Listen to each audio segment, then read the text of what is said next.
Yes friends, now last chapter of your financial management जो अभी हमें पढ़ना है that is your receivables management. ठीक है, अब रिसीवेबल्स मैनेजमेंट चैप्टर है क्या सर, इसमें क्या पढ़ना है हमें? ठीक है ना, तो व्हाट आई वांट टू से, रिसीवेबल्स का मतलब क्या होता है? रिसीवेबल्स का मतलब मेनली हमारा डेटर्स होता है। ठीक है, अब जब हम बात करते हैं डेटर्स मैनेजमेंट की, तो डेटर्स का मैनेजमेंट करने का मतलब क्या है कि उनसे जो हमें अमाउंट लेना है और जो हमें उनको सेल्स करना है, क्रेडिट पर सेल्स करना है, उनको हम मैनेज करते हैं। अब मेरा इसमें क्या पॉइंट है आपको कहने का, तो देखो मार्केटिंग मैनेजर जो होता है ना, एक किसी भी कंपनी का मार्केटिंग मैनेजर होता है। अरे एक मिनट यार, मेरी चेयर।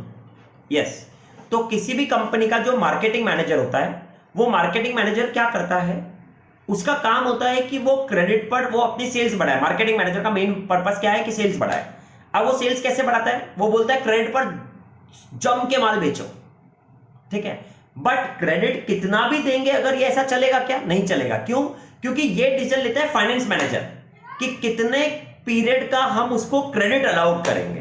ठीक है, तो यहां पर क्या होता है, फाइनेंस मैनेजर की तरह आपको यह सोचना होता है कि यार हमको मार्केटिंग मैनेजर बोल रहा है कि हमें सेल्स बढ़ाने के लिए ज्यादा क्रेडिट देना पड़ेगा, तो as a finance manager you have to analyse कि ज्यादा क्रेडिट सेल्स करने से क्या होगा। अगर आपको यह एक्सप्लेन करना है पूरा कि भाई हम ज्यादा क्रेडिट सेल्स करेंगे तो पहली बात कंट्रीब्यूशन बढ़ेगा, मतलब आपकी प्रॉफिटेबिलिटी बढ़ेगी। नेचुरल सी बात है, सेल्स बढ़ेगी तो प्रॉफिटेबिलिटी बढ़ेगी। तो एक तरफ का ये पॉइंट हुआ कि हम ज्यादा सेल्स करेंगे तो हमारा प्रॉफिट बढ़ेगा। अब उसके एसोसिएटेड कॉस्ट क्या क्या बढ़ेंगी, तो आई वांट टू से उसके एसोसिएटेड कॉस्ट में 3 कॉस्ट है मेनली जो आपको ध्यान रखनी होती है। पहली उसके एसोसिएटेड कॉस्ट जो होती है वो होती है बैड डेट्स की। ज्यादा क्रेडिट सेल्स करोगे ना आप, तो आपकी ज्यादा प्रोबेबिलिटी रहेगी बैड डेट्स की। पहली कॉस्ट एसोसिएटेड बैड डेट्स आपको चेक करना पड़ेगा। दूसरी एसोसिएटेड कॉस्ट होगी कलेक्शन की। जितने ज्यादा डेटर्स होंगे तो उनको कलेक्ट करने के लिए उतने ज्यादा कॉस्ट भी लगेगी आपको कलेक्शन के लिए। तो सेकंड कॉस्ट ये हो गई। थर्ड और कॉस्ट हो सकती है एडमिनिस्ट्रेशन की, कि हमको ज्यादा एडमिनिस्ट्रेशन वर्क करेगा, मगर मैं उसी में ले लेता हूं उसको कलेक्शन की कॉस्ट में। और तीसरा जो सबसे इंपॉर्टेंट होता है वो होता है इन्वेस्टमेंट इन डेटर्स बढ़ेगा, तो जो इन्वेस्टमेंट इन डेटर्स बढ़ा उसके ऊपर इंटरेस्ट की कॉस्ट, ये सबसे इंपॉर्टेंट कॉस्ट है जिसको हम बोलते हैं cost of carrying debtors. That is called as your cost of carrying debtors. तो अब हम क्या करते हैं कि अगर हम क्रेडिट पीरियड ज्यादा बढ़ा देते हैं तो उससे हमारा सेल्स बढ़ने से जो कंट्रीब्यूशन हमें प्रॉफिट हुआ उसको हम कंपेयर करते हैं हमारे increase in bad debts, increase in collection cost और इन्वेस्टमेंट्स इन डेटर्स की कॉस्ट, जिसको हम बोलते हैं cost of carrying debtors. In short उसका फॉर्म होता है COCD, COCD, cost of carrying debtors. तो ये 3 एसोसिएटेड कॉस्ट हो गई। अब अगर हमारे को net benefit that is extra contribution, जो हमें ज्यादा सेल्स करके आएगा, ज्यादा क्रेडिट पीरियड बढ़ाएंगे तो ज्यादा सेल्स करके जो हमें एक्स्ट्रा कंट्रीब्यूशन आएगा, उससे हमारा बैड डेट्स, एडमिनिस्ट्रेशन कॉस्ट और COCD, cost of carrying debtors, इन तीनों कॉस्ट से अगर वो कंट्रीब्यूशन ज्यादा हुआ तो फाइनेंस मैनेजर बोलेगा ठीक है क्रेडिट पीरियड को और बढ़ा दो। बट अगर वो हमारा ज्यादा नेट बेनिफिट ज्यादा नहीं हो रहा है तो हमें क्रेडिट पीरियड नहीं बढ़ाना पड़ेगा। तो that is the first thing जो हमें इस चैप्टर के अंदर पढ़ना है, that is called as your receivables management. ठीक है ना, तो अब मैं इसको पूरा थोड़ा सा पढ़ के बताता हूं। मैंने भी आपको सिर्फ बैकग्राउंड समझाया है कि इसमें पढ़ना क्या है। अगेन बहुत इजी चैप्टर है और अगेन इसका क्वेश्चन भी 5 मार्क्स या 10 मार्क्स में कभी कभी एग्जाम में देता है। ठीक है ना, तो मैं रीड करता हूं। Sales department would like to grant more and more credit in an effort to increase the sales। सीधी सी बात है। It is the finance manager who has to decide whether the credit period should be extended।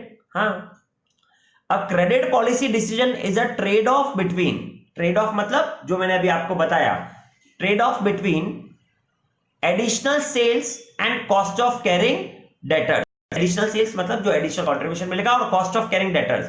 Cost of carrying debtors को मैंने क्या बताया, COCD। Cost of carrying debtors means minimum return required on investments in debtors. भाई cost of carrying debtors का मतलब अगर आप ज्यादा सेल्स करोगे, क्रेडिट सेल्स करोगे, तो डेटर्स पर अमाउंट बढ़ रहा है, और जो डेटर्स पर अमाउंट बढ़ रहा है तो उतना जो इन्वेस्टमेंट आप कर रहे हो उसका आपको मिनिमम रिटर्न कितना रिक्वायर्ड है, अपॉर्चुनिटी कॉस्ट की तरह कितना रिक्वायर्ड है, that is called as that one. ठीक है ना। अब आगे क्या बताया आपको इसमें, एक मिनट अब आगे आपको क्या बताया, अ क्रेडिट पॉलिसी डिसीजन में भी जनरल और कस्टमर स्पेसिफिक। क्या है ये वाली बात, ये भी मैं समझाऊंगा। तो अब इस चैप्टर में हमें 3 पॉइंट्स पढ़ने, जैसे भी वर्किंग कैपिटल में भी हमने 3 पॉइंट्स पढ़े थे। फर्स्ट पॉइंट हमने पढ़ा था आपका वर्किंग कैपिटल ऑपरेटिंग साइकिल, जिसमें हम वो सारे आरएमएचपी, डब्ल्यूआईपी, एचपी और एफजीएचपी को ऐड करते थे और डीसीपी को ऐड करते थे, और उसमें से हम सीपीपी को माइनस कर देते थे। वो सबको जब ऐड करते तो वो जीओसी बन जाता था, ग्रॉस ऑपरेटिंग साइकिल। उसमें से वो माइनस कर देते थे आपका सीपीपी को, तो आपका नेट ऑपरेटिंग साइकिल बन जाता था। ठीक है ना। और उसके बाद हमने सेकेंड पढ़ा था estimation of working capital requirement, जिसके हमने इतने सारे क्वेश्चन नंबर आई थिंक 1 से लेकर के पूरे 7 तक के क्वेश्चन उसी के थे। ठीक है ना। और फिर लास्ट टॉपिक आपने पढ़ा था अभी जस्ट इससे पहले ही, how to finance working capital, तो थर्ड टॉपिक था। वैसे ही रिसीवेबल्स मैनेजमेंट भी दोस्त 3 टॉपिक्स है। देखो टॉपिक ज्यादा से मत जाना, सिंपल सी बात यह कि कितना सिंपल चैप्टर है और इसके फॉर्मेटिव क्वेश्चन है हमेशा। जैसे एग्जांपल, अगर हमको वो ऑपरेटिंग साइकिल वाला क्वेश्चन आता है तो उसमें आपको पता है पहले आरएमएचपी निकालो, डब्ल्यूआईपीएचपी निकालो और एफजीएचपी निकालो। वो कैसे निकालते हैं तो उन सबके फॉर्मूले बता रखे हैं। आरएमएचपी का फॉर्मूला होता है दैट इज क्या है, कोई भी जाता है नीचे से, हाँ। तो आरएमएचपी का आपको पता है फॉर्मूला क्या होता है, that is your average stock of raw material divided by raw material consumed into 365, 52 या 12। ऐसे ही डब्ल्यूआईपीएचपी का भी होता है, ऐसे ही एफजीएचपी का भी होता है। ऐसे रिवीजन करते रहना चाहिए। फिर जब हम एस्टिमेशन ऑफ वर्किंग कैपिटल की बात करते हैं तो भी मैंने आपको बता रखा है, उसका भी सेट फॉर्मेट है। सबसे पहले एलिमेंट्स ऑफ कॉस्ट बनाओ। एलिमेंट्स ऑफ कॉस्ट बनाते टाइम पहली बात आपको हमेशा ध्यान रखनी है, उसमें क्वेश्चन नंबर 4th और क्वेश्चन नंबर 5th आपको बार बार करने, 6th और 7th, ये 4 क्वेश्चन आपको बार बार करने चाहिए। उनमें सब अपनी अपनी इंडिविजुअलिटी बात है क्वेश्चंस में। न्यू कंपनी है या एग्जिस्टिंग कंपनी है, ये ध्यान रखना होता है। एग्जिस्टिंग कंपनी होती है तो आरएमसी परचेज होता है, इसलिए क्रेडिटर्स निकालते टाइम कोई दिक्कत नहीं है। बट अगर न्यू कंपनी है तो आरएमसी अलग होगा और परचेज अलग होगा, तो फिर क्रेडिटर्स जो निकलेंगे वो परचेज के बेसिस पर ही निकलेंगे। ये सारी बातें हैं जो आपको ध्यान रखनी होती है। ठीक है, हाँ। तो अब ऐसे ही हम जो अब इस वाले चैप्टर की बात करेंगे ना, रिसीवेबल्स मैनेजमेंट, तो रिसीवेबल मैनेजमेंट में भी हमको 3 टॉपिक्स पढ़ने हैं। देखो दोस्त, पहला टॉपिक है the 3 basic aspects of the management of Sunday debtors will be studied in this chapter will be credit policy. इस क्वेश्चन में क्या होता है, क्रेडिट पॉलिसी वाले क्वेश्चंस में, क्वेश्चन में हमको ये बताएगा कि हमारा अभी एग्जिस्टिंग क्रेडिट पीरियड 40 डेज का, 30 डेज का है। सेल्स मैनेजर बोल रहा है कि इस क्रेडिट पीरियड को अगर हम एक्सटेंड करेंगे, 30 की जगह 45 कर देंगे या 60 कर देंगे या 90 कर देंगे, तो हमको इतना एक्स्ट्रा सेल्स हो जाएगा। तो आपको एनालिसिस करेगा कि कौन सा क्रेडिट पॉलिसी आपको आपके बिजनेस में लगानी चाहिए, आपके ऑर्गेनाइजेशन में रखनी चाहिए। तो अब आप उसमें क्या चेक करोगे, वापस से मैंने जो समझाया आप वो चेक करोगे कि अगर मैंने क्रेडिट पीरियड बढ़ाया तो सबसे पहले मेरा कॉन्ट्रीब्यूशन कितना बढ़ा, ए पार्ट। फिर मेरी कॉस्ट कितनी बढ़ी, कॉस्ट में 3 चीजें बढ़ गई, बैड डेट्स बढ़ जाएगा, कलेक्शन कॉस्ट बढ़ जाएगा और कॉस्ट ऑफ कैरिंग डेटर्स बढ़ जाएगा। तो वो तीनों से अगर मेरा नेट बेनिफिट ज्यादा हुआ, कंट्रीब्यूशन ज्यादा है उन तीनों की कॉस्ट से भी, तो yes I should extend my credit period, और अगर नहीं है तो आई शुड नॉट एक्सटेंड। तो this type of questions we will see in the first topic. बहुत इजी है, वापस से ये हमें इसमें जो समझना है वो cost of carrying debtors. Cost of carrying debtors का मतलब क्या है, वापस से बताता हूं। कॉस्ट ऑफ कैरिंग डेटर्स का सिंपल मीनिंग ये है कि अगर हम ज्यादा क्रेडिट सेल्स करेंगे तो डेटर्स के ऊपर ज्यादा अमाउंट इन्वॉल्व हो जाएगा, तो जो हमारा इन्वेस्टमेंट इन डेटर्स हो जाएगा उसका मिनिमम रिटर्न हमें कितना रिक्वायर्ड है, that will be called as your cost of carrying debtors. ठीक है ना। वो कैसे करते हैं वो अभी हम समझने वाले हैं। तो दूसरा हम पढ़ेंगे क्रेडिट एनालिसिस। क्रेडिट एनालिसिस का मतलब क्या होता है, क्रेडिट एनालिसिस का मतलब ये होता है कि समटाइम्स है ना, आपके पास कोई कस्टमर आएगा, स्पेसिफिक कस्टमर आएगा और वो आपको बोलेगा कि यार मेरे को आप है ना थोड़ा ज्यादा सेल्स करो क्रेडिट पर, तो मैं आपसे इतना अमाउंट का और खरीद लूंगा माल। तो अब हम क्या करेंगे, हम किसी भी स्पेसिफिक कस्टमर के रिलेटेड, जब क्वेश्चन बताएगा हमको कि किसी भी स्पेसिफिक कस्टमर के रिलेटेड हमको वो इंफॉर्मेशन देगा और हमें स्पेसिफिक कस्टमर का एनालिसिस करना है कि इसको हम कितना क्रेडिट दें, ठीक है ना, क्योंकि बहुत सारे कस्टमर्स होते हैं जो वो बहुत सारा हमारा सेल्स कर रहे हैं, तो हम उनको ज्यादा क्रेडिट दे देंगे क्योंकि उनकी वजह से ज्यादा सेल्स हो रहा है, और वो टाइम पर भी पैसे दे देते हैं, तो हम उनको ज्यादा क्रेडिट भी दे देंगे, ठीक है ना। ऐसा हमको एनालिसिस करना पड़ेगा, that will be called as credit analysis. Decision on whether credit can be extended to a particular customer बोला है, देखो आप, है ना, वो वाले पॉइंट को ध्यान रखना है। फिर तीसरा होता है फैक्टरिंग।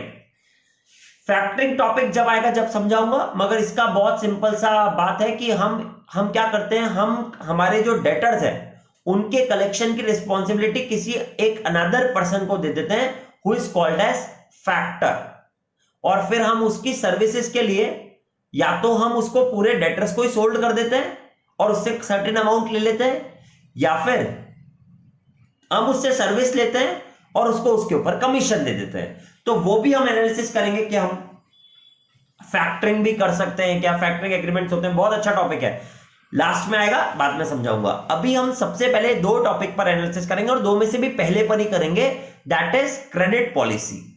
क्रेडिट पॉलिसी कैसे करते हैं वो मैं आपको समझाऊंगा आप दोस्त, ठीक है। चलो, तो ये तीनों टॉपिक हमको इस चैप्टर में पढ़ने, वन बाय वन हम एक एक टॉपिक लेंगे। तो आज अभी हम बात करते हैं पहले क्रेडिट पॉलिसी के बारे में, ठीक है ना। तो अब जब मैं क्रेडिट पॉलिसी के बारे में बोलता हूं तो देखो इसमें ये बना रखा है मैंने पूरा कि statement showing evaluation of credit policy कैसे करेंगे। तो एग्जिस्टिंग क्रेडिट पॉलिसी आएगी जो अभी है, तो अभी हमारी सेल्स कितनी हो रही थी, उसमें से हम वेरिएबल कॉस्ट माइनस कर देंगे तो कंट्रीब्यूशन आ जाएगा, ये हमारा ए पार्ट हो गया, ठीक है। अब अगर आपके पास दो प्रपोजल ऑप्शन है, चार प्रपोजल ऑप्शन है, तो चार कॉलम और बनाओगे और सब प्रपोजल में सेल्स कितनी हो जाएगी वो लिख दोगे, उनमें से वेरिएबल कॉस्ट माइनस कर दोगे तो उनका भी कंट्रीब्यूशन पता पड़ जाएगा। फिर हमारी कितनी फिक्स्ड कॉस्ट है, कितनी एडमिनिस्ट्रेटिव कॉस्ट है, कितना बेड डेट्स हो रहा है, कितना कलेक्शन एक्सपेंडिचर है, कितना डिस्काउंट अलाउड करना पड़ेगा, ये सारे खर्चों को हम माइनस कर देंगे और साथ में COCD देखो आ गया, cost of carrying debtors. Again and again I am repeating, it is called as your cost of carrying debtors. और ये कॉस्ट ऑफ कैरिंग डेटर्स हम कैसे कैलकुलेट करते हैं, that we are going to see, वो अभी हम देखने वाले हैं, ठीक है ना। वो सब माइनस कर देंगे तो अगर नेट बेनिफिट पता पड़ जाएगा, अगर नेट बेनिफिट जिस प्रपोजल का ज्यादा होगा वो प्रपोजल आप एक्सेप्ट कर लोगे। अब मोस्टली क्या होता है, फिक्स्ड कॉस्ट सब में सेम हो गई, एडमिनिस्ट्रेटिव कॉस्ट सब में सेम हो गई, तो वो सब करने की जरूरत ही नहीं, तो सिर्फ bad debts, collection expenditure, discount allowed और COCD आ गया, ठीक है ना। तो वो तो क्वेश्चन की इंफॉर्मेशन पर डिपेंड करेगा कि कौन कौन सी इंफॉर्मेशन हमें गिवन है, ठीक है। अब क्वेश्चन सॉल्विंग से पहले अब हम COCD समझेंगे, कॉस्ट ऑफ कैरिंग डेटर समझेंगे दोस्त, ठीक है। तो अब वो कॉस्ट ऑफ कैरिंग डेटर समझने के लिए what I want to say is let us check this one, ये आपके नोट्स में गिवन है पहले, ठीक है। तो now let me read this one, first thing, cost of carrying debtors, ठीक है। While calculating cost of carrying debtors can be valued either at first preference, first priority आपको देनी है, वो फर्स्ट प्रायोरिटी आपको हमेशा देनी है वेरिएबल कॉस्ट को, कि जब तो हम डेटर्स का हम कॉस्ट ऑफ कैरिंग डेटर्स निकालेंगे ना, तो देखो आप मेरी बात को समझना, कॉस्ट ऑफ कैरिंग डेटर्स का मतलब है कि डेटर्स को, जो हमारे डेटर्स हैं उसमें हमारा पैसा लग गया, इन्वेस्टमेंट हो गया, वो इन्वेस्टमेंट का हमको मिनिमम रिटर्न कितना रिक्वायर्ड है, this is called as cost of carrying debtors. तो रेट तो क्वेश्चन आपको बताएगा कि भाई 10% रिक्वायर्ड है, 20% रिक्वायर्ड है, 5% रिक्वायर्ड है, 10% रिक्वायर्ड है, वो सब क्वेश्चन बताएगा, तो वो रेट को तो हम अलग हटा दें। बट जो डेटर्स है ना, डेटर्स, अब वो डेटर्स को हम किस पर वैल्यू करें, डेटर्स को हम वैल्यू किस पर करें, तो पहली प्रायोरिटी होती है कि डेटर्स को वैल्यू करो variable cost per, that is your first priority. Second probability हो सकती है कि डेटर्स को हम वैल्यू करेंगे not on variable cost but on total cost, that is हम उसमें फिक्स्ड कॉस्ट भी इंक्लूड कर देंगे। और तीसरी और लास्ट प्रायोरिटी होती है कि हम उसको सेलिंग प्राइस पर ही ले लें। अब इसका मतलब क्या है दोस्त, ये समझाता हूं मैं आपको, देखो। तो इसका मतलब ये हुआ कि आज मैंने डेटर्स को, एग्जांपल दे रहा हूं मैं आपको, 100 रुपीज की सेलिंग प्राइस पर गुड सोल्ड करा है, मेरी फिक्स्ड कॉस्ट 10,000 रुपीज है जो कि फिक्स्ड है, और मेरा वेरिएबल कॉस्ट 60 रुपीज का है।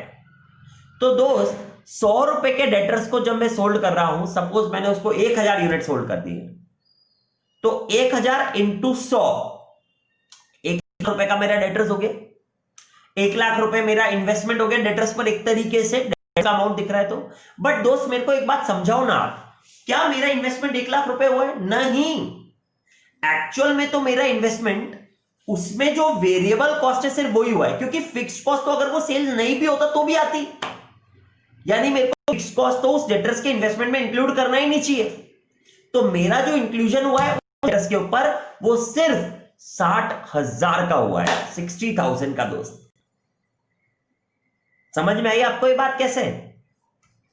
हाँ, क्योंकि हमने जो सेल्स करा है उसकी वेरिएबल कॉस्ट तो 60,000 ही थी बस, तो वही हमारी एक्स्ट्रा लगी है। तो इसलिए हम उस डेटर्स को 1,00,000 को 60% डाल देंगे, जितना वेरिएबल कॉस्ट का परसेंटेज था हमारा, तब हमारा वो डेटर्स एट वेरिएबल कॉस्ट आ गया। और उसके ऊपर हमको जो भी रेट ऑफ इंटरेस्ट क्वेश्चन बताएगा वो मल्टीप्लाई कर देंगे, तो हमारा कॉस्ट ऑफ कैरिंग डेटर्स आ जाएगा। एक्चुअल में तो यही होना चाहिए। बट समटाइम्स क्या होता है कि अगर मैं बोलूंगा कि हमने अगर डेटर्स को सेल्स करा है, अगर हम क्रेडिट पीरियड बढ़ा रहे हैं और डेटर्स को सेल कर रहे हैं, तो समटाइम्स हमारी क्वेश्चन बताएगा फिक्स्ड कॉस्ट भी बढ़ रही है। तो अगर फिक्स्ड कॉस्ट भी बढ़ रही है तो इसका मतलब अब डेटर्स इंक्रीज करने से, इन्वेस्टमेंट ने डेटर्स को इंक्रीज करने से फिक्स्ड कॉस्ट भी इंक्रीज हो रही है। तो वहां पर instead of taking debtors at variable cost, हम डेटर्स को टोटल कॉस्ट पे ले लेंगे साहब, क्योंकि वहां पर फिक्स्ड कॉस्ट भी बढ़ी है, तो वो भी तो इन्वेस्टमेंट ही हो रहा है हमारा डेटर्स की वजह से। तो देयरफॉर दैट टाइम डेटर्स को हम टोटल कॉस्ट पर वैल्यू कर देंगे। तो वो कैसे करते हैं सर? तो जैसे मैंने आपको बताया कि हमारे पास सेल्स के बेसिस पर वेरिएबल कॉस्ट का परसेंटेज निकाल लोगे आप। 100 रुपए की सेलिंग प्राइस, 60 रुपए का वेरिएबल कॉस्ट, तो 60%। तो जितना भी डेटर्स का वैल्यू है उसका पहले 60% निकालो, तो वो डेटर्स एट वेरिएबल कॉस्ट हो गया। अब सपोज करो 100 रुपए की सेलिंग प्राइस और 80 रुपए की टोटल कॉस्ट, तो डेटर्स एट टोटल कॉस्ट निकालना है, तो 100 का 80% हो गया ना वो, तो जितना भी डेटर्स है उसका 80% निकाल दिया, तो टोटल कॉस्ट पर वैल्यू हो गया। तो टोटल कॉस्ट सेकेंड प्रायोरिटी, वो कब लेनी है? जब भी आपके क्वेश्चन में डेटर्स का इन्वेस्टमेंट बढ़ाने से फिक्स्ड कॉस्ट बढ़ेगा, तो हम डेटर्स को टोटल कॉस्ट पे लेंगे, तब वेरिएबल कॉस्ट पे नहीं लेंगे। वरना नॉर्मली हम डेटर्स को वेरिएबल कॉस्ट पे ले सकते हैं। ठीक है ना दोस्त? तो फर्स्ट पॉइंट वेरिएबल कॉस्ट पे लेंगे फर्स्ट प्रायोरिटी, सेकंड हम लेंगे टोटल कॉस्ट पर। और सपोज जब ये दोनों ही अवेलेबल नहीं है, वेरिएबल कॉस्ट और समटाइम फिक्स्ड कॉस्ट दोनों अवेलेबल नहीं होती है क्वेश्चन में, तब हम डेटर्स को सेलिंग प्राइस पर ही वैल्यू कर देंगे, क्योंकि हमारे पास और कोई ऑप्शन ही नहीं है। ठीक है ना? तो हम लास्ट प्रायोरिटी पे लेंगे। ठीक है, hence COCD is to be calculated as follows. पहले डेटर्स को, इन्वेस्टमेंट इन रिसीवेबल्स को हम निकालेंगे वेरिएबल कॉस्ट, टोटल कॉस्ट या सेलिंग प्राइस जो भी लोगे आप, इनटू क्रेडिट पीरियड। भाई डेटर्स कैसे आएगा? तो जितनी भी हमारी टोटल वेरिएबल कॉस्ट है, एक तरीके से ऐसे कर सकते हैं हम कि समटाइम्स हमको क्वेश्चन में टोटल वेरिएबल कॉस्ट बता दी साल भर की और क्रेडिट पीरियड बता दिया 30 दिन का, तो हमने क्या करा, जो टोटल वेरिएबल कॉस्ट है साल भर की, तो वो वेरिएबल कॉस्ट डिवाइडेड बाय, अगर मैं 365 कर दूंगा तो पर डे की वेरिएबल कॉस्ट आ गई, मल्टीप्लाइड बाय क्रेडिट पीरियड कितने का दे रहा हूं मैं, उससे मल्टीप्लाई कर दूंगा, तो मेरे पास डेटर्स एट वेरिएबल कॉस्ट आ जाएगा।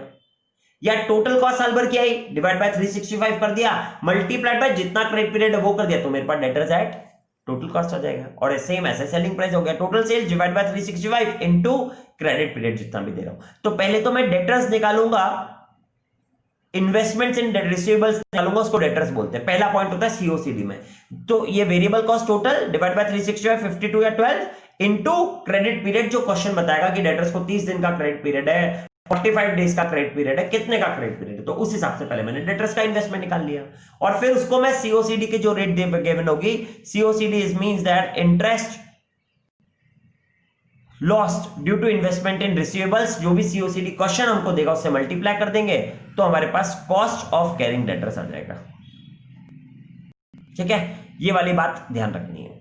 अब क्या क्या बोल रहा है, always should be in answer evaluation, that is the main answer, recommendation भी देनी पड़ेगी और थर्ड हमें नोट भी देना पड़ेगा, एंड वर्किंग नोट भी अगर हमें रिक्वायर्ड होगा तो। ठीक है, ये सब चीजें तो अभी हम जब क्वेश्चन सॉल्व करेंगे तो आपको समझाऊंगा, बट आपको समझ में आया? तो इसमें हमको क्या करना है, सबसे पहले क्रेडिट पॉलिसीज देखनी है कि कितना पीरियड का हम क्रेडिट दें, कितना पीरियड का क्रेडिट दें में मेन कॉस्ट कौन कौन सी आई। सबसे पहले increase in contribution, extra contribution आया। दूसरा हमारे पास आया बैड डेट्स, तीसरा हमारे पास आया कलेक्शन कॉस्ट और फोर्थ हमारे पास आएगा सीओसीडी। सीओसीडी कैसे निकालते हैं? तो first priority debtors at variable cost निकालोगे। वो कैसे निकालोगे? तो total variable cost divide by 365 into credit period करके variable debtors at variable cost आ जाएगा। अगर फिक्स्ड कॉस्ट बढ़ रही है तो आप टोटल कॉस्ट पे निकालोगे डेटर्स को, तो total cost by 365 into credit period कर देंगे तो डेटर्स एट टोटल कॉस्ट आ जाएगा। दोनों ही अवेलेबल नहीं है तो total sales divide by 365 into credit period करके डेटर्स आ जाएगा। फिर उसको सीओसीडी से मल्टीप्लाई कर देंगे, जो भी इंटरेस्ट रेट गिवन होगी, तो हमारे पास कॉस्ट ऑफ कैरिंग डेटर्स आ जाएगा। ये इंपॉर्टेंट पॉइंट है। बस आया समझ में? अब हम क्वेश्चन करते हैं जिससे आपको और क्लैरिटी आएगी इसमें, ठीक है? चलो, तो let us read this question number 1 now, ठीक है? अब हम ये क्वेश्चन नंबर 1 देखते हैं आपका। चलो, मैं भी मेरी बुक में पढ़ता हूं, आप भी यहां पर देखो क्या गिवन है अब हमें। Late us read this question. A company currently has an annual turnover of 10 lakhs।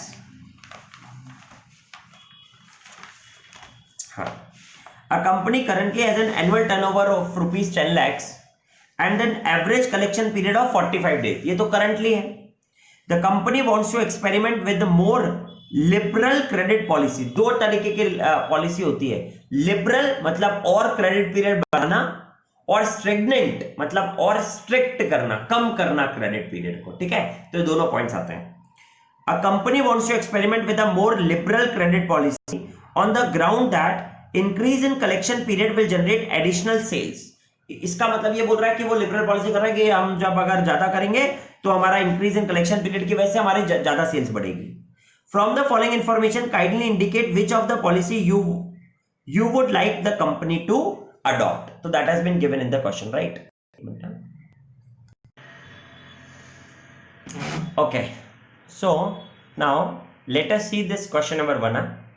क्या given है? The company currently has an annual turnover of 10 lakhs and an average collection period of 45 days। Company wants to experiment with a more liberal credit। ये तो मैंने पढ़ लिया ना, हाँ ठीक है। Additional sales from the following information kindly indicate which of the policies would you like the company to adopt। ठीक है, क्रेडिट पॉलिसी 1 2 3 4 हमें गिवन है ना?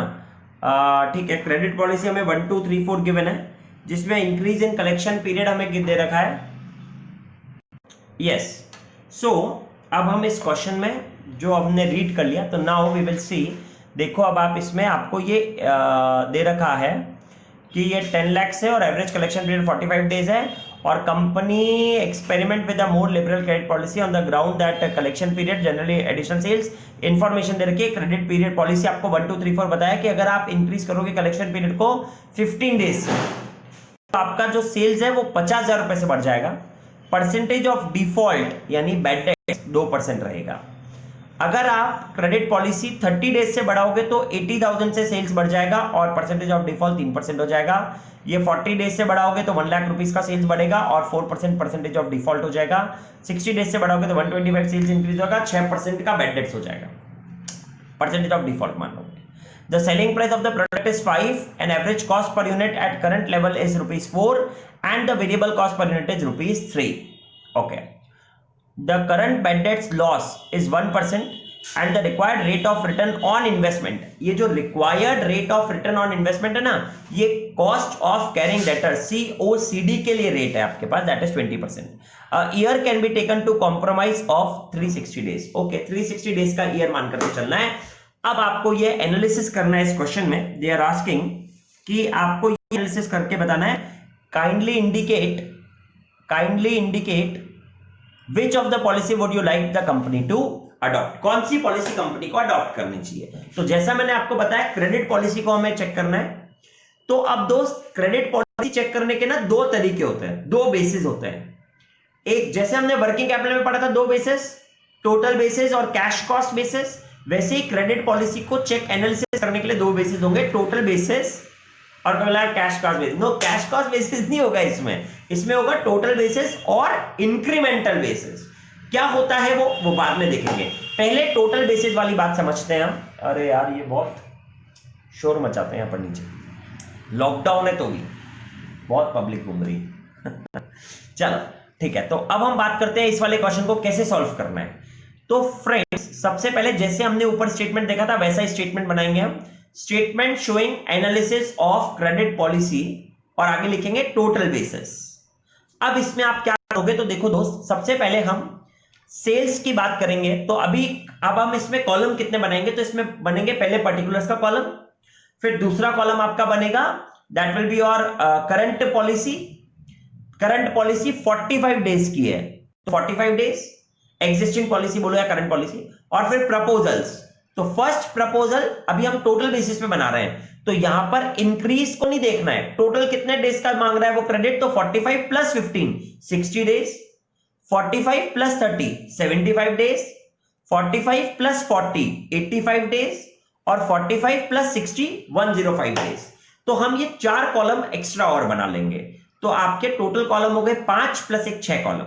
Particulars existing policy 45 days, proposal first proposal में 60 डेज, फिर आपका 75 डेज, फिर आपका 85 डेज, और फिर 105 डेज। ये 4 प्रपोजल के 4 कॉलम और हो गए, ठीक है ना। अब हम सबसे पहले इसमें लिखेंगे सेल्स। तो सेल्स एग्जिस्टिंग कितनी थी फ्रेंड्स, तो 10 लाख थी, तो एग्जिस्टिंग में आप 10 लाख लिख दोगे सेल्स। फिर उसके बाद आप अगर प्रपोजल 1 की बात करते हो यहां पर, तो सेल्स कितनी बढ़ जाएगी 50,000 से, तो 50,000 नहीं लिखना है, टोटल पर लिख रहे हैं ना, तो हम टोटल सेल्स लिखेंगे 10,50,000। ऐसे ही दूसरे वाले में लिखेंगे 10,80,000, फिर लिखोगे 11 लाख, और फिर लिखोगे 11,25,000। अब मैं आपको पहले सिर्फ एक का ही एनालिसिस करके बताऊंगा, फिर ये सब तीनों आप खुद करोगे और फिर हम आंसर चेक करेंगे। चलो, तो हमने इसको लिख दिया 50,000, 10,50,000 लिख दिया सेल्स। अब सेल्स में से हम क्या माइनस करेंगे, वेरिएबल कॉस्ट माइनस करेंगे। तो अब नीचे क्वेश्चन में अगर आप चेक करोगे तो आपको बताया था कि सेलिंग प्राइस 5 रुपए, तो वेरिएबल कॉस्ट 3 रुपए। इसका मतलब मैं बोल सकता हूं वेरिएबल कॉस्ट रेशियो 60% हो गया दोस्त। हाँ, तो हमारे पास जितनी भी टोटल सेल्स है उसमें से हम वेरिएबल कॉस्ट माइनस करेंगे, तो 10 लाख में से 60% मतलब 6 लाख माइनस करोगे तो कॉन्ट्रीब्यूशन आ जाएगा 4 लाख। ऐसे ही 10,50,000 में से 60% माइनस कर दोगे आप, तो आपके पास आ जाएगा 4,20,000 मेरे हिसाब से। ऐसे ही आप थर्ड वाले, फोर्थ वाले, फिफ्थ वाले में सब में 60% माइनस कर दोगे, तो सबका ये कॉन्ट्रीब्यूशन आ गया, जिसको हम बोलेंगे ए। हाँ, कंट्रीब्यूशन ए, ये पहला आपने निकाल दिया कि भाई हमारे को इतना इतना कंट्रीब्यूशन मिलेगा हर एक क्रेडिट पॉलिसी से। अब इसके बाद जैसे हमने अभी पहले देखा था कि इसमें से हम फिक्स्ड कॉस्ट वगैरह माइनस करेंगे, अभी फिक्स्ड कॉस्ट माइनस करने की जरूरत नहीं है, क्योंकि अगर आप सब में से फिक्स्ड कॉस्ट माइनस करोगे ना दोस्त, तो सब में नहीं आएगी। तो सब में से फिक्स्ड कॉस्ट माइनस करो या मत करो, बात बराबर ही है। तो फिक्स्ड कॉस्ट लेने की जरूरत नहीं है, जो कॉस्ट चेंज होती है सिर्फ वही लेनी चाहिए हमें। वेरिएबल कॉस्ट चेंज हो रही है इसलिए हमने वेरिएबल कॉस्ट। अब उसके बाद सेकंड जो हम लेंगे, हमने एक कंट्रीब्यूशन निकाल दिया ना ए पार्ट, अब हम दूसरा जो देखेंगे, अब हम सेकंड लिखेंगे बैड डेट्स। तो बैड डेट्स हमारा 2% हमेशा सेल्स का निकलता है बैड डेट्स, तो यानी एग्जिस्टिंग में तो 10 लाख का 1% था शायद, ये रहा 1%, तो 10 लाख का 1% आप निकाल लोगे, 10 लाख का 1% निकालोगे तो आई थिंक 10,000 आ जाएगा। हाँ, 10 लाख का 1% 10,000। ऐसे ही आप 10,50,000 का 2% निकालोगे, हमेशा सेल्स का ही निकलता है, और फिर 10,80,000 का 3%, 11 लाख का 4%, और 11,25,000 का 6%। आप ऐसे निकालोगे बैड डेट्स को, तो ये आपका सेकंड हो गया, इसको आप बी मार्क कर दोगे, बैड डेट्स माइनस मत करो कंट्रीब्यूशन में से, बी मार्क कर दो बैड डेट्स। फिर उसके बाद आप सी, इसके बाद थर्ड चीज क्या निकालते हैं, कलेक्शन कॉस्ट, वो हमें कुछ और गिवन है ही नहीं क्वेश्चन में, तो हमें वो भी लेने की जरूरत नहीं है। फिर हम लेते हैं last, that is cost of carrying debtor, COCD. अब जब सीओसीडी लेंगे तो पहले हम डेटर्स निकालेंगे। डेटर्स निकालने के लिए अभी आपको क्या समझाया था, फर्स्ट प्रायोरिटी क्या होती है, वेरिएबल कॉस्ट पर। तो अब हम कैसे निकालेंगे, तो जितनी भी आपकी टोटल वेरिएबल कॉस्ट थी, अभी हमारे पास एग्जिस्टिंग में वेरिएबल कॉस्ट थी 6 लाख रुपए की, तो 6 लाख, देखो मैं आपको कैलकुलेशन दिखाता हूं कैलसी का, ठीक है, हम कैसे करने वाले हैं अब। तो देखो अब हम क्या करेंगे, 6 लाख रुपए हमारी एग्जिस्टिंग वेरिएबल कॉस्ट थी, मल्टीप्लाइड बाय हमारा क्रेडिट पीरियड था 45 डेज का, divided by 360 days, that is what you will do. तो 75,000 का आपके पास करंट डेटर्स आ गया, उसका हम 20% लगा देंगे, सीओसीडी जो हमें गिवन था 20%, तो 15,000 का हमारे पास सीओसीडी आ गया, ये हमारा सी हो गया, सी। अब जब 60 डेज का हुआ तो 10,50,000 पहले मैं ले रहा हूं, 10,50,000 इंटू 60%, तो मेरे पास 6,30,000 variable cost I, multiplied by 60 divided by 360, तो डेटर्स आ गए 1,05,000 इंटू 20% कर दिया, 20%, तो 21,000 की मेरे पास सीओसीडी आ गया। तो अब मैं ए कंट्रीब्यूशन से बैड डेट्स और सीओसीडी को माइनस कर दूंगा, तो मेरे पास नेट बेनिफिट पता पड़ जाएगा। तो जिस भी क्रेडिट पॉलिसी में नेट बेनिफिट ज्यादा होगा वो क्रेडिट पॉलिसी में कर लूंगा। It is as simple as that. फिर इसमें जो मैंने आपको बताया टेबल तो बना दी पूरी, फिर आप इसमें नोट जरूर लिखोगे। क्या नोट लिखना है? हमेशा फर्स्ट नोट आपको लिखना है कि debtors are valued at variable cost, alternatively it can be valued at total cost और सेल्स।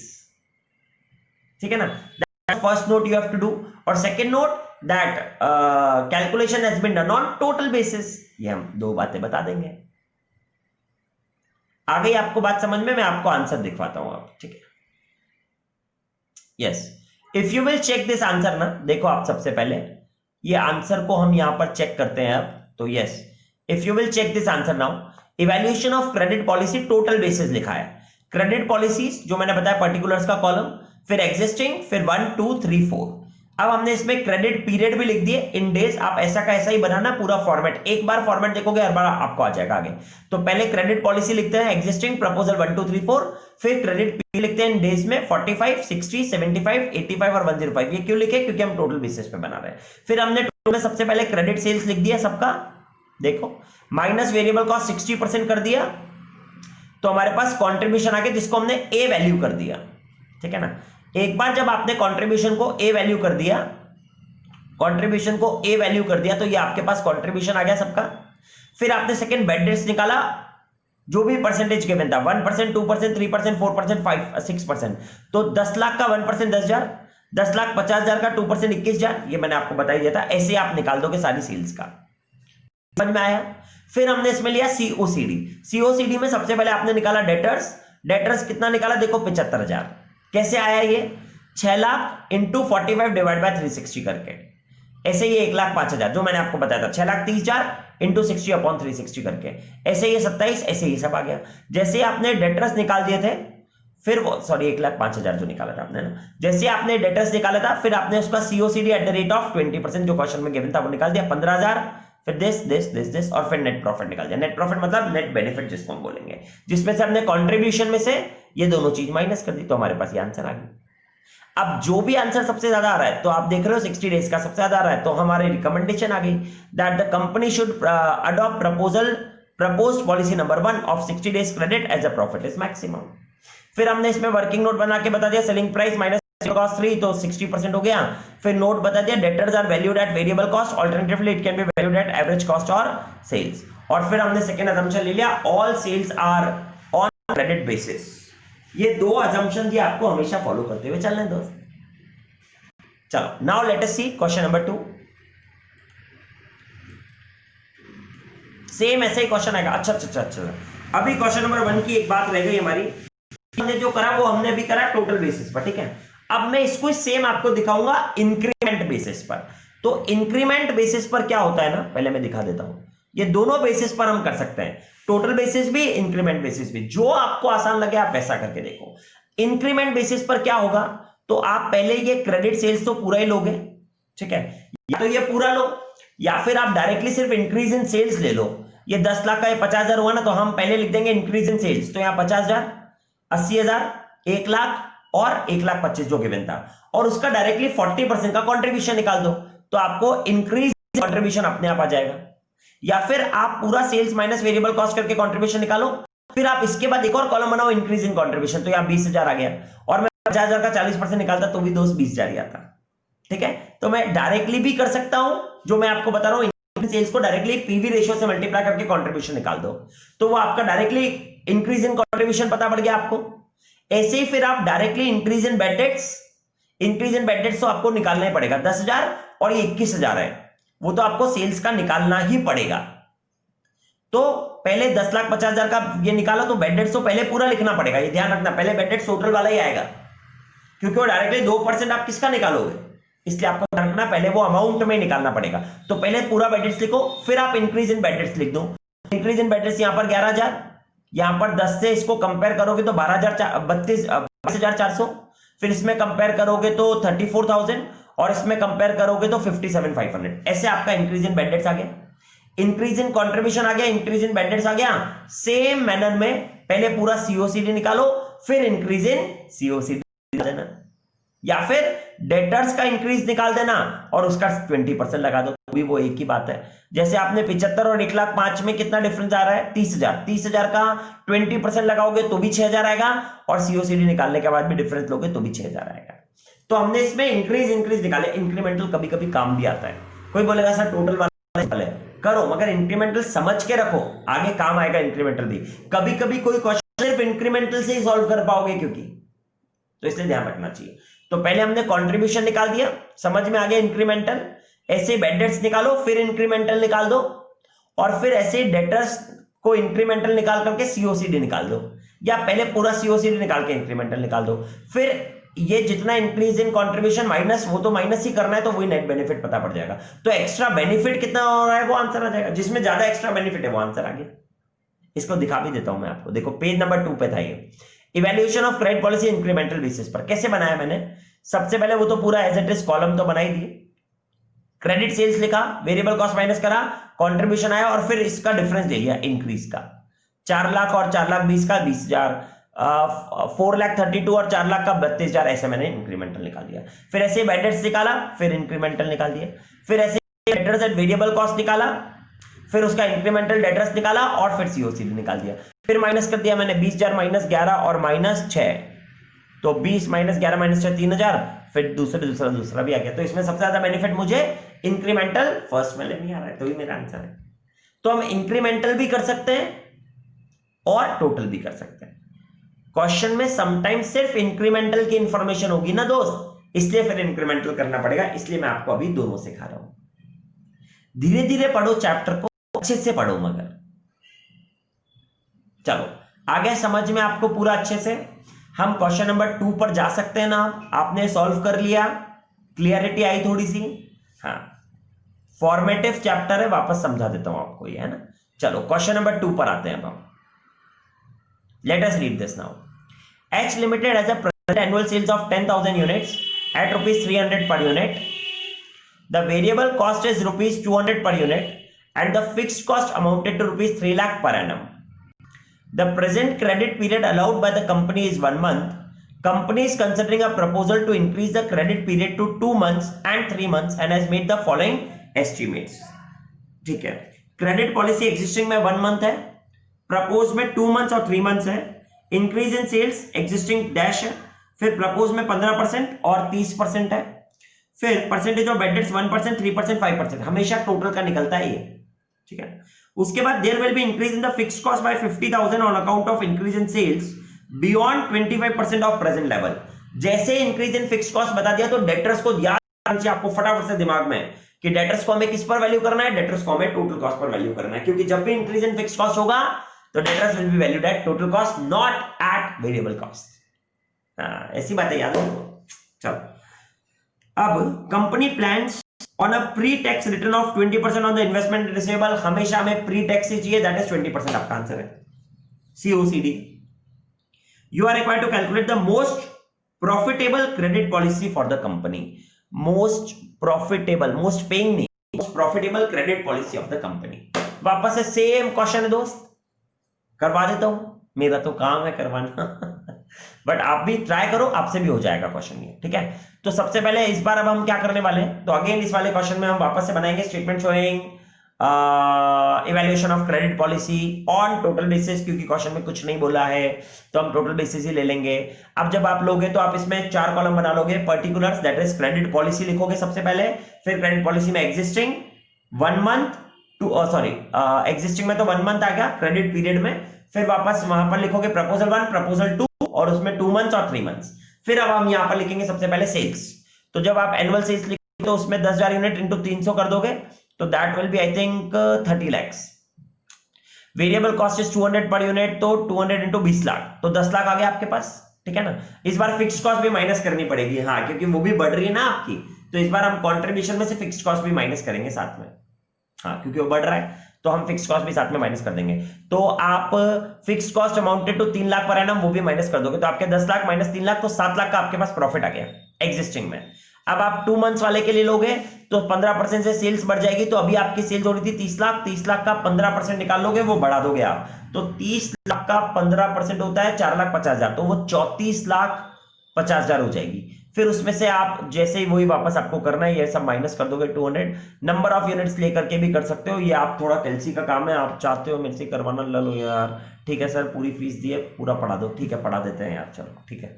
तो अब हम करेंगे इसमें 10,000 प्लस 15%, 11,500 यूनिट्स इंटू 300 करा तो 34,50,000, फिर 11,500 यूनिट्स इंटू 200 करा तो 23 लाख आ गया। 23 लाख माइनस 34,50,000, तो आपके पास 11,50,000 बच गया।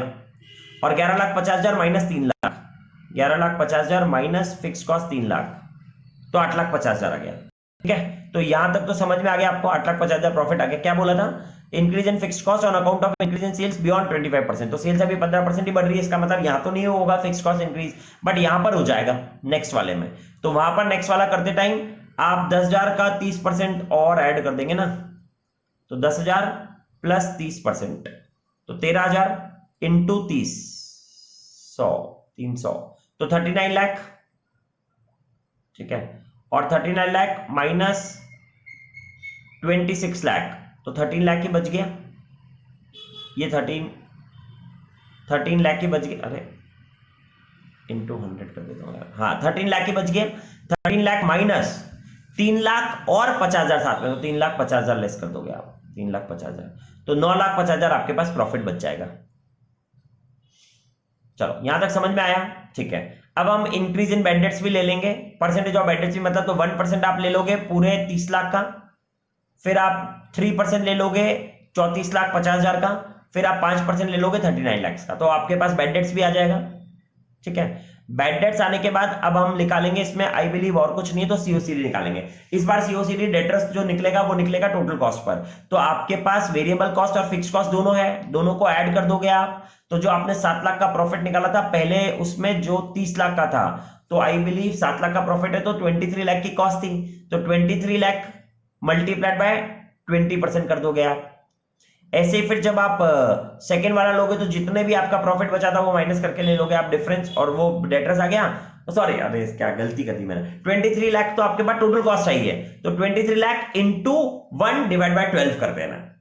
ऐसे ही जो टोटल कॉस्ट आएगी उससे डेटर्स आएगा, फिर उसका 20% निकाल देना। ठीक है, ऐसे ही जब आप प्रपोजल ये वाला 2 मंथ्स वाला लोगे तो टोटल कॉस्ट ले लोगे आपकी फिक्स और वेरिएबल ऐड करके, और मल्टीप्लाइड बाय 2 डिवाइड बाय 12 कर देना, तो डेटर्स आ जाएगा, और फिर उसका 20% निकाल देना। ऐसे ही आप 3 मंथ्स वाले का भी कर दोगे, फिर जिसका भी नेट बेनिफिट ज्यादा आएगा वो वाला प्रपोजल आप सेलेक्ट कर दोगे। इसके बाद आप वर्किंग नोट नंबर 1 ये सेल्स माइनस वेरिएबल कॉस्ट करके दिखा दोगे। फिर उसके बाद आप नोट लिख दोगे, note number 1, that is we have calculated debtors on total basis, total cost basis, alternatively it can be valued at variable, alternatively it can be valued at sales also। Variable cost मत लिखना क्योंकि इस बार fix cost change हो रहा है। फिर दूसरा लिख दोगे, it has been assumed that all sales are on credit basis, that's it. चलो चेक करते हैं answer. Evaluation of credit policy, देखो एग्जिस्टिंग 1 2, 1 मिनट, ये मेरे इसको थोड़ा सा मैं और छोटा कर देता हूँ, यस हाँ। इवैल्यूएशन ऑफ क्रेडिट पॉलिसी जब आप देख रहे हो तो इसने देख दिया 1 और 2, ठीक है ना। अब आप चेक करो 1 और 2 को, तो आई बिलीव क्रेडिट सेल्स लिया, देखो माइनस वेरिएबल कॉस्ट कर दिया, कंट्रीब्यूशन आया, फिक्स कॉस्ट भी देखो इसने अलग से लिया, मैंने माइनस करवा दिया था आपको, और इसने अलग से भी लिया 3 लाख 3 लाख 3,50,000, ठीक है ना। वो भी हमें माइनस तो करना ही है बाद में।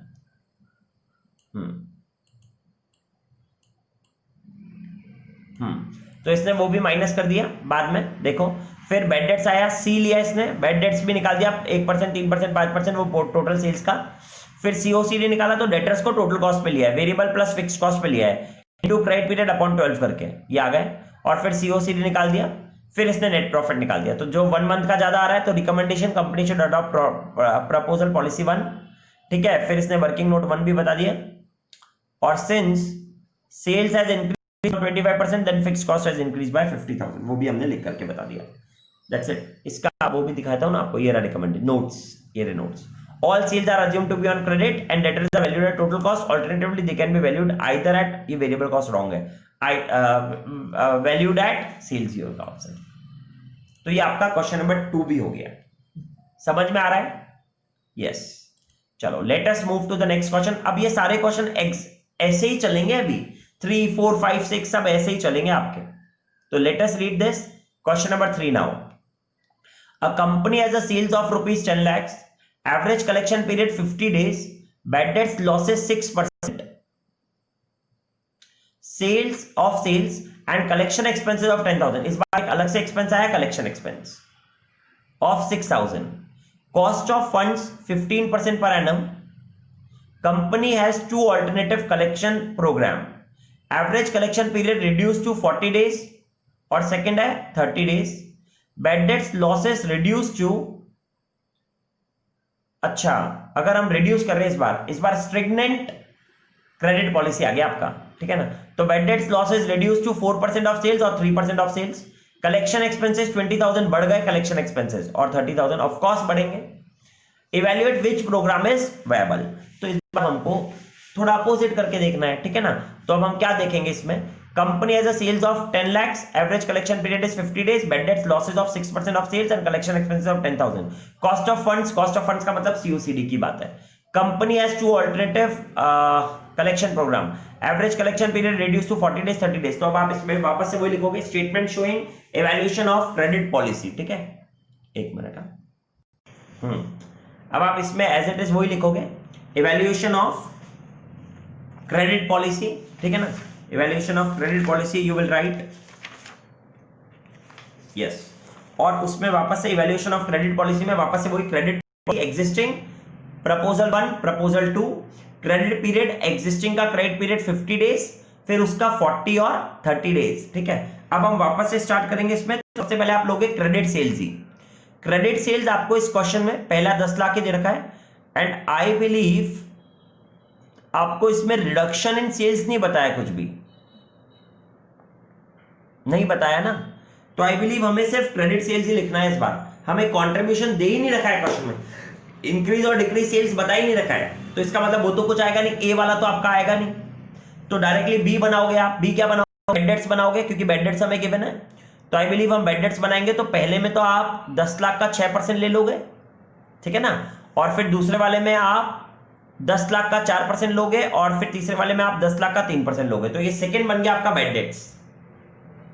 कंट्रीब्यूशन की कोई बात ही नहीं है ना क्वेश्चन में, कहां दे रखा आपको कुछ भी, देखो आप चेक करो। समझ में आ रहा है ना। हाँ, ऐसे ध्यान रखो, कुछ है ही नहीं तो कैसे करोगे। तो जो बैड डेट्स गिवन है वो ले लिया हमने। बैड डेट्स के बाद इसमें एक्स्ट्रा क्या गिवन है, कलेक्शन एक्सपेंसेस। तो हमारे कलेक्शन एक्सपेंसेस बढ़ रहे हैं, ठीक है ना। कलेक्शन एक्सपेंसेस अगर आप देखोगे तो पहले 10,000 थे, फिर दूसरी बार हमारे 20,000 हो गए, और फिर तीसरी बार हमारे 30,000 हो गए। तो आप कलेक्शन एक्सपेंसेस सी करके लिख दोगे, 10,000, 20,000, 30,000, ये बढ़े हुए हैं, कलेक्शन एक्सपेंसेस बढ़ जाएंगे, ठीक है। अब फिर हम फोर्थ क्या लेंगे, तो हम लेंगे सीओसीडी। अब सीओसीडी लेने के लिए डेटर्स को वैल्यू करना पड़ेगा।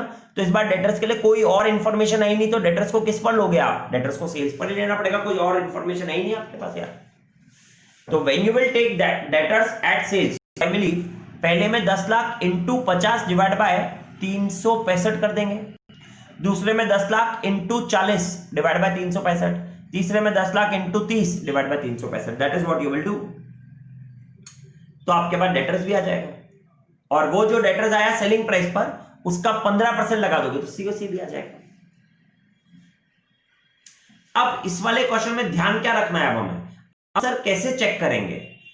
तो I believe now what you will do is, अब आप आपके तीनों कॉस्ट को, that is your A B C, जो आपने तीनों निकाली, ए मतलब इस बार बैड डेट्स को बी की जगह ए मान लिया, तो बैड डेट्स को और कॉस्ट ऑफ कैरिंग डेटर्स को और टोटल ये जो कलेक्शन कॉस्ट को, तीनों को ऐड कर दो यार।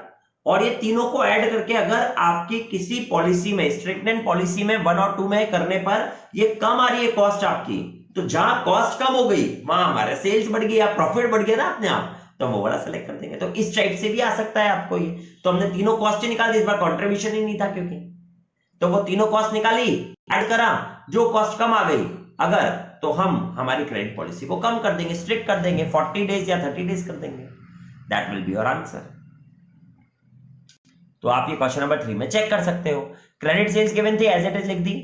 बैड डेट्स में निकाला, ए पार्ट दे दिया मैंने उसको, फिर कलेक्शन एक्सपेंसेस निकाला, बी दे दिया, और फिर डेटर्स इस बार मैंने सेलिंग प्राइस पे निकाले, देखो तो creditors credit sales into credit period divide by 365 करके ये डेटर्स आए, सीओसीडी 15% निकाला, सी नाम दे दिया, टोटल एक्सपेंसेस ऐड कर दिया इन तीनों का, जिससे मुझे पता पड़ा proposal policy 2 that is 30 days credit should be adopted as total expenses are minimum, और फिर नोट डाल दिया मैंने, all sales are assumed to be credit, further in absence of information about the proposal policy sales they are also assumed to be the same as existing sales, that is 10 lakhs, or debtors are valued at selling price since no other information is possible, no other calculation is possible. So that is how you have solved your question number 3 also. ठीक है, चलो now I believe we can move to the next question, that is your question number 4. Again a very good question,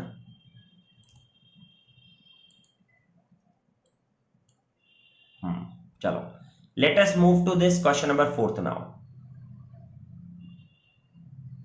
अभी तक जो आप question कर रहे थे उसमें हम जनरल क्रेडिट पॉलिसी एनालिसिस कर रहे थे, अब जो हम क्वेश्चन करने वाले हैं वो हम स्पेसिफिक क्रेडिट पॉलिसी की बात करेंगे कि पर्टिकुलर कस्टमर को कितना क्रेडिट पीरियड हमें देना चाहिए, that is what you will study in this. चलो let me read this. Star limited manufacturer of colour TV sets is considering the liberalization of existing credit terms to 3 of their customers ABC। मैं मेरे पास से भी पढ़ता हूँ, हाँ।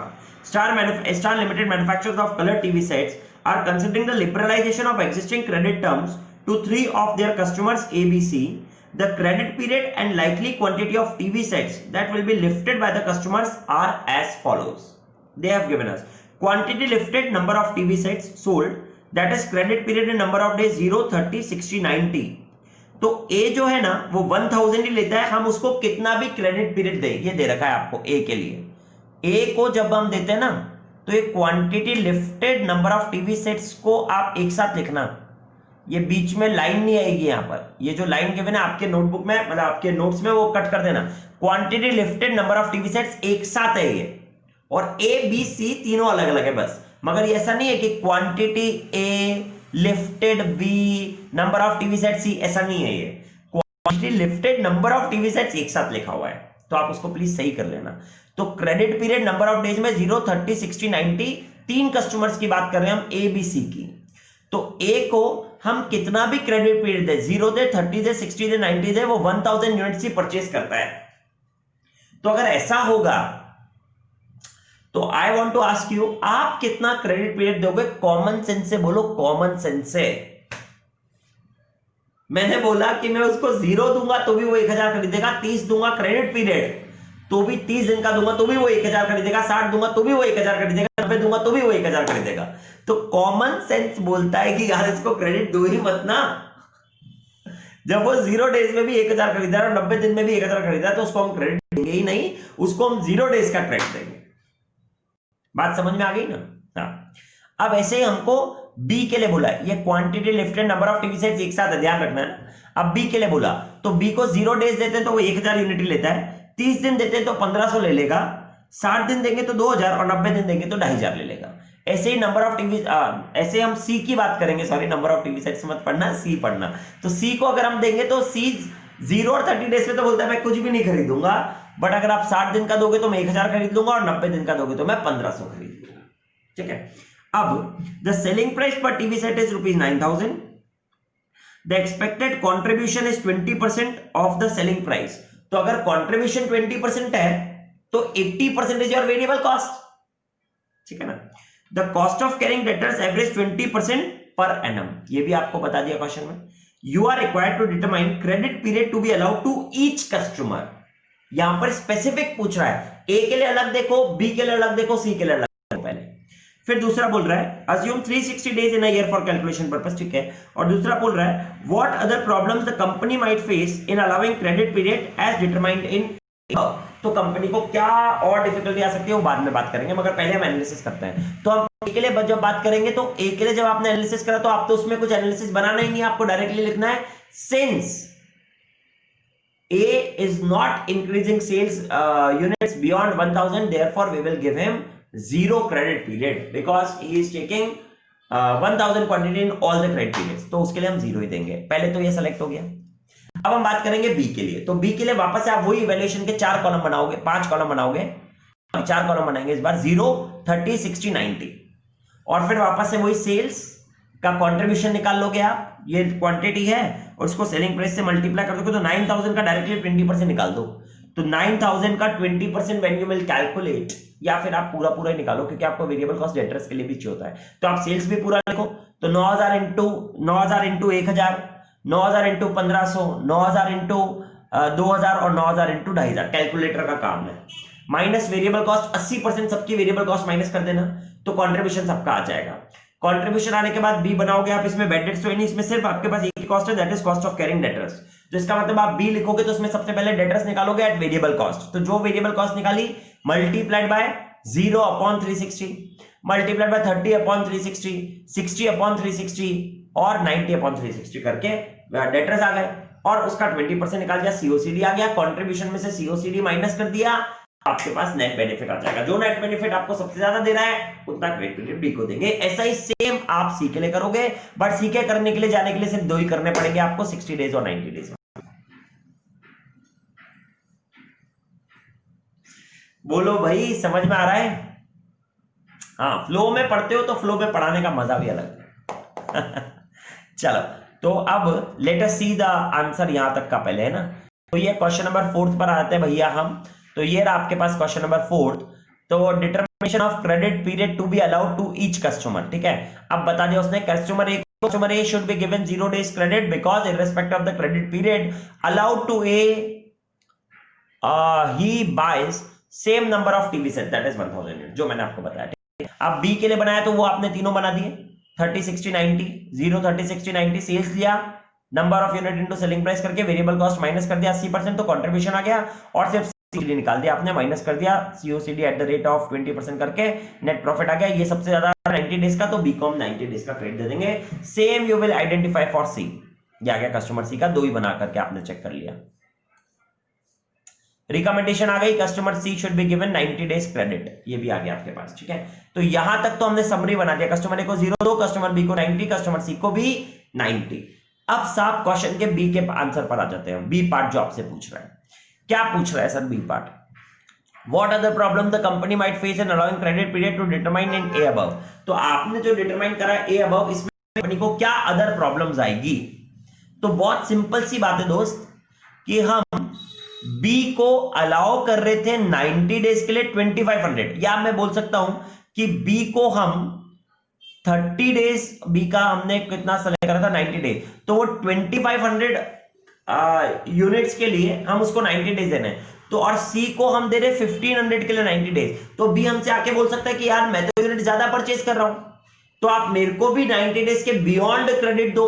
एक problem ये आ सकती है आपको, और ए तो सबसे ज्यादा कंप्लेन करेगा कि यार मेरे को तो आप 0 दे रहे हो, ठीक है ना, मगर ए तो बढ़ा ही नहीं रहा था। बट बी और सी के लिए अगर आप चेक करोगे तो सी के 1500 के लिए ही हम उसको 90 डेज दे रहे हैं, और बी को हम 2500 के लिए 90 डेज दे रहे हैं, 1500 के लिए तो हम उसको 30 डेज दे रहे हैं। तो there can be contradiction if B और सी मेट, तो वहां पर हमारी पॉलिसीज का क्या बोलते हैं उसको, फलूदा बन जाएगा, मतलब आई वांट टू से फजीता बन जाएगा। यस, तो आई वांट टू से दिस पॉइंट कि ये हमें प्रॉब्लम आ सकती है कि हम अलग अलग कस्टमर्स को अलग अलग क्रेडिट पीरियड दे रहे हैं, तो can be that problem with us, ठीक है। तो अब हम इसकी प्रॉब्लम पढ़ लेते क्या लिखा है, और बाकी तो थियोरेटिकल आंसर रहेंगे। Other problem the company might face in allowing the credit period as determined above are as follows. Customer A is given 0 credit for 1000 units, whereas customer C is given 60 days. हाँ, ये वाली बात है। Credit for the same number of units. Customer A might ask for a credit period of 60 days or may ask for a discount, है ना। दूसरी problem same यही बता देते हैं, सेम ऐसे कैसे कि customer B and C both are given 90 days credit, however customer B is इतना यूनिट्स, तो वो लॉन्गर क्रेडिट पीरियड मांग सकता है या फिर वो क्वांटिटी डिस्काउंट मांग सकता है। चलो, तो ये क्वेश्चन नंबर 4 तक आपने अभी कंप्लीट कर दिया। क्वेश्चन नंबर 5 ऑनवर्ड्स हम नेक्स्ट लेक्चर में करेंगे। Thank you very much friends.